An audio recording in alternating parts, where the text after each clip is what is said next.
কোরআনকে যারা অনুসরণ করবে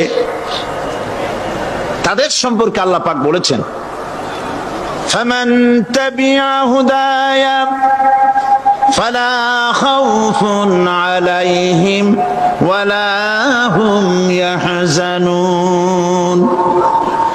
কোরআন যারা অনুসরণ করবে, কোরআন যারা মেনে চলবে, তাদের জন্য কোনো ভয় নাই, কোনো চিন্তা নাই।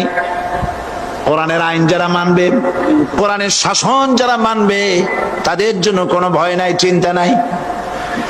কোরআন আল্লাহ রাব্বুল আলামিন এই পৃথিবীতে তাবিজ লেখার জন্য পাঠান নাই। এ কোরআন শুধু চুমা খাওয়া, মাথায় লাগাবার জন্য, বুকে লাগাবার জন্য পাঠান নাই। কোরআন পাঠিয়েছেন আল্লাহ রাব্বুল আলামিন, মানুষেরা কোরআন পড়বে, কোরআন বুঝবে, আর কোরআনের বিধান অনুযায়ী ব্যক্তি, পরিবার, সমাজ এবং রাষ্ট্র গড়বে। বলেন আলহামদুলিল্লাহ।